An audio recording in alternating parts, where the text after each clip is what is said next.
진짜야? 뭐? 진짜 찍는 거야? 이거 들어와 빨리. 뭐 하는 거야 이게 어색하게. 걔가 나한테 협박을 했거든. 근데 나를 꽃뱀으로 고소한대. 말도 안 되는 일인 건 알아. 억울해. 내가 잘못한 거 아니라고 해주고. 남편은 몰라야 되는데. 여보. 혼인 무효소송하고 세상 살아. 이 남편분이 저희한테 주신 제보입니다. 아내와 지난해 혼인 신고를 했고 올해 결혼식을 올리려고 했는데 갑자기 아내분이 돌아가셨습니다. 네, 두 사람은 중학교 동창이었어요. 친구로 지내다가 이제 성인이 되고 나서 연인이 된 경우인데요. 너무 서로 좋아해서 혼인신고는 이미 작년에 마쳤습니다. 올해 1월쯤에도 이제 결혼하자라고 약속을 하고 있었는데 갑자기 아내가 사망을 하게 되었어요.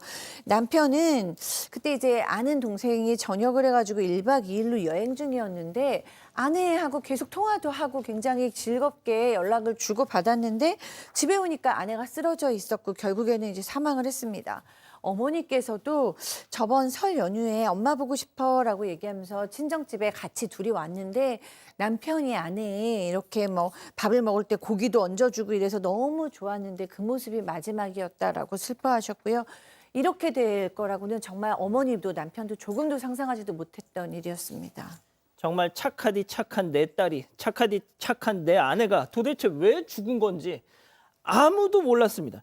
자, 그런데 뜻밖에도 장례식장에 찾아온 이 고인의 친구들한테서 충격적인 얘기를 듣게 됩니다.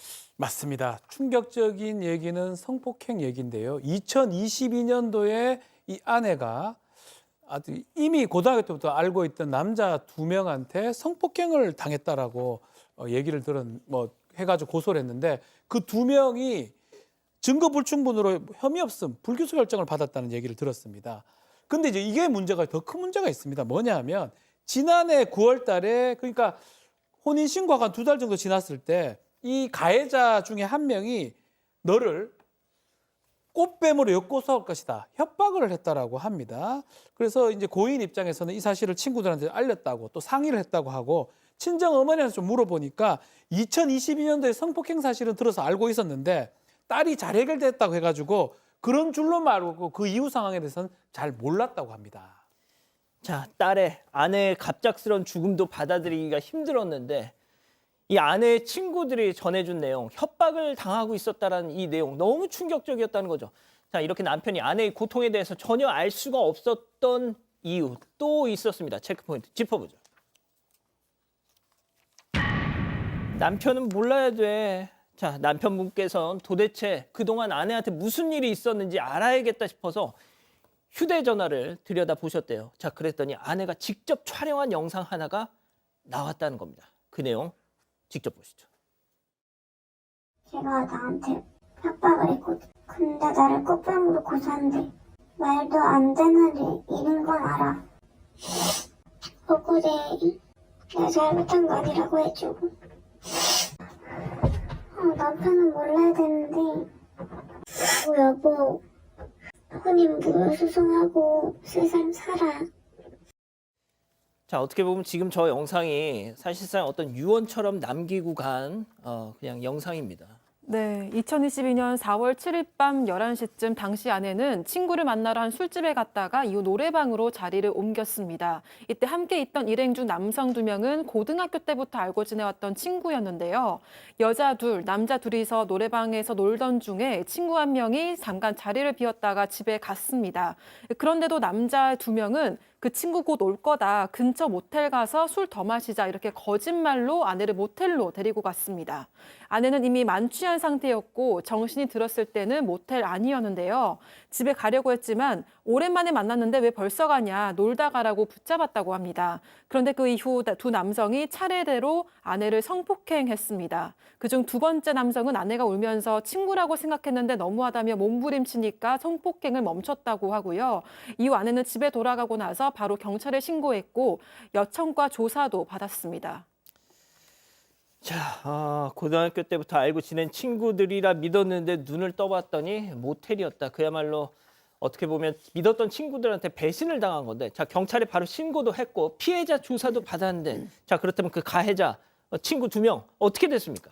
일단 결론을 말씀드리기 전에 그 이후의 경과가 좀 있습니다. 그렇게 조사를 받은 날 그 가해 중에 한 사람의 어머니가 연락을 해서 무릎 꿇고 빌면서 정말 잘못했다면서 용서해달라고 그렇게 요구를 했다라고 합니다. 사실 아까 고등학교 때부터 알던 사이였다고 했지 않습니까? 그렇게 알지 오래되기도 했고 또 이걸 오래 끌어서 하는 것 자체가 너무나 힘든 일이었기 때문에 2명으로부터 각각 1,500만 원씩을 받고 합의서를 써줬다라는 겁니다. 그런데 성범죄가 더 이상 이제 합의서를 썼다고 해서 처벌받지 않는 건 아니거든요. 그렇죠. 별도로 이제 그거 양형에 고려할지언정 이거 처벌 대상이 되는 건 여전한데 지금 보시는 것처럼 검찰에서 아예 기소를 하지 않았습니다.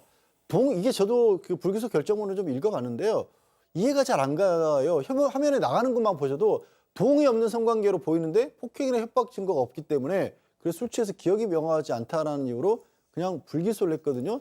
일단 동의 없는 성관계라는 게 명확하기도 하고 경찰에서 조사를 받았으면서 했던 그 피해자의 얘기들을 보면 그러니까 이 성폭행이 별도로 폭행이나 협박을 한 뒤에 이 성관계를 가져서 성폭행이 되는 게 아니라 성관계 자체가 이 협박이라든가 아니면 위력을 사용해서 힘으로 이렇게 어떤 강제로 관계를 가진 거면 그 자체가 폭행이 된다. 폭행인 동시에 이 성범죄다라는 게 우리 확립된 판례예요. 그런데 저는 제가 개인적으로 물론 기록을 다 보진 않았습니다만 불기소 결정만 봐서는 납득하기가 좀 어려운 그런 결정이었습니다. 자, 이 성폭행 사건이 있었던 건 2022년 4월 그리고 2023년 7월 혐의 없음으로 불기소 결정이 내려지고요.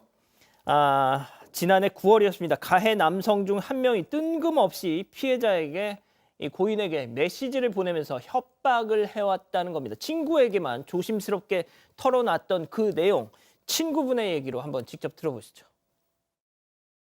한 2년 뒤에 갑자기 연락이 와서 나 지금까지 엮고서 준비했다. 네. 이러면서 일 크게 만들고 싶지 않으면은 천천히 돈을 줘라 자기한테 이렇게 네. 얘기가 나온 거예요. 걔가 막 자기는 돈이 많아서 엮고서를 하면 벌금만 해도 얼마나 나오는지 아냐 이러면서 협박을 한 거거든요. 그래서 제가 너 그거 보내지 마라. 네가 피해자인데 그 돈을 왜 보내냐. 절대 보내지 말라고. 걔가 막 뭐라고 하던 그냥 돈 보내지 말고 걔 떼라고. 네. 솔직히 맞잖아요. 피해자인데 돈을 왜 줘요 얘가. 또 어떻게 이게 꽃뱀이라고. 그것도 2명한테 당했는데 어떻게 그 2명. 자, 혼인신고한 지 2달밖에 안 됐고 가장 행복해야 할 시기에 꽃뱀이라는 이런 얘기까지 들으면서 역고소를 해버리겠다 이런 협박을 받았다는 거죠. 네, 그렇습니다. 아내 휴대전화에 그 협박의 내용이 고스란히 있었어요. 이 가해자는 역고소를 고소 중이다 이렇게 얘기를 하면서 너 살고 싶으면 돈을 보내라. 한 달에 100만 원씩 갚아라 라고 얘기를 했어요. 굉장히 좀 그 협박이 무서웠습니다. 무서웠던 것 같습니다. 이 피해자 아내는 아르바이트를 하면서 200만 원을 벌고 있었는데 그중에 이제 100만 원씩을 보냈어요. 그래서 350만 원을 보냈어요. 그런데 뭐 끝나지 않고 계속 보내라고 얘기하면서 또 한 명의 가해자 있잖아요. 그 가해자 이름까지 언급하면서 일단 걔하고 나하고 둘 다 네가 돈을 갚고 그다음 시작해라. 너는 벌금이든지 집이든지 나올 거다. 나는 판사 출신 변호사를 써서 무혐의가 나왔던 건데 뭐 네가 못하겠으면 조만간 법정에서 보자 막 이렇게 얘기를 했어요. 아내는 굉장히 두려웠던 것 같아요. 친구한테 남편이 알까 봐 너무 두렵다라고 얘기를 했고 제 일을 남편에게는 평생 모르게 해달라. 그러고 저는 그냥 남편에게는 마냥 철없는 누나 그리고 철없는 아내로 남고 싶다라는 내용이 있었습니다. 그러니까 이걸 정리하면 가해자가 합의금을 주고 이 성폭행 사건을 불기소를 받고 마무리를 했어요. 자, 그런데 이렇게 되니까 가해자가 갑자기 마음이 바뀌었는지 야, 이거는 네가 무고를 해서 벌어진 일이다. 너 네 남편한테 알리기 전에 내가 너한테 줬던 합의금 다시 토해내. 뭐 이랬다는 거죠. 그런 상황으로 지금 이제 남편은 주장을 하고 있는 것이고요. 사실 그냥 상황 자체가 잘 이해가 안 가는 부분이 만약에 정말로 무고였고 그렇게 어떤 변호사를 잘 써서 자기가 불기소 처분을 받을 정도의 상황이었다면 애초에 합의서라는 걸 왜 작성을 했는지부터 저는 이해가 안 가는 그런 상황인데 지금 남편은 얼마나 청천벽력 같은 일을 겪은 겁니까? 그리고 무엇보다도 아내가 너무 미안하고 딱하고 이런 상황 아니겠습니까? 그래서 지금 남편이 이 사망한 아내를 대신해서 이 강간에 치상에다가 이제 공갈하고 공갈 미수까지 다 다시 고소를 했다라는 겁니다. 세상을 떠난 아내가 불과 20살이었다라는 거예요. 그러면 사실 사회 경험이지만 법적인 제도 이런 거를 잘 몰랐을 가능성이 좀 있지 않습니까? 그리고 저런 식의 어떻게 보면 협박이 들어왔을 때 잘잘못을 따지기 전에 저걸 견뎌낼 수 있는 그런 상태가 아니었을 가능성도 저는 있어 보이거든요. 물론 이거는 다시 이제 남편분이 고소를 했다니까 이제 재판이라든가 수사 과정에서 다시 밝혀야 될 부분이지만 일단 그렇게 보인다는 거고, 또 이 사망한 아내의 어머니 같은 경우 어머니도 이 사실을 제대로 몰랐대요. 어떤 경우인지. 왜냐하면 이거를 이제 엄마한테라고 다 털어놨다가 혹시라도 나중에 실수로라도 남편에게 또 사위에게 얘기를 하게 되면 그게 또 상처가 될까 봐 이 아픈 마음을 어머니에게도 제대로 털어놓지를 못했던 것 같다라는 거에서 얼마나 이제 남편은 이 죽은 아내가 정말 고통을 시달렸는지 그 부분을 굉장히 슬퍼하고 분노하고 있습니다. 자, 그래서 저희 제작진이 이 고인을 꽃뱀이라고 했던 이 가해 남성과도 직접 접촉을 해서 입장을 들어봤습니다. 그 내용 직접 한번 들어보시죠. 근데 꽃뱀인데 그거를 방송에 내보내는 건 좀 그런데. 조사 당일에도 이제 그냥 꽃뱀이라서 그 사실대로 얘기를 했었었고. 근데 이제 무혐의가 나와가지고. 네네. 이제 이게 엮어서가 혈당이 되더라고요. 저는 편의를 많이 받았어요, 사실 걔한테. 차라리 그냥 내 돈만 내놔라. 이렇게 얘기를 했죠. 왜냐면 이렇게 힘든 걸 아니까. 자, 박 변호사님. 네. 뭐 저 사람 주장대로 꽃뱀이었든 아니든 뭐가 됐든 사망했지 않습니까? 그렇죠. 근데 저렇게까지 얘기를 해야 될까요? 자, 조금 납득하기 어려운 그런 부분이기도 하고요. 남편이 지금 고소를 이어가고 있습니다. 뭐 강간치상, 뭐 강간 공갈 미수. 본인은 무혐의 나왔으니까 상대가 꽃뱀이고 사건 끝난 거 아니냐고 얘기하고 있지만 그 사건이 끝난 게 아닙니다. 본인이 문제가 되는 거예요. 피해자는 뭐 사망을 했다고 하더라도 가해 행위에 대해서 조사가 진행될 수 있고요. 좀 전에 양 변호사님 얘기했지만 불기소 결정문 이해할 수 없는 부분들이 많이 있고요. 또 녹음 자료라든지 영상 자료라든지 다른 사람한테 전달한 내용이라든지 등등 피해 사실을 좀 입증할 수 있는 내용도 좀 있어 보이거든요. 남편이 계속 유지를 한다 그러면 이 사건 어떻게 진행될지 예상하기는 좀 어렵고요. 이런 경우는 합의금 이런 부분도 있고 달리 진행될 가능성도 배제할 수는 없는 상황입니다.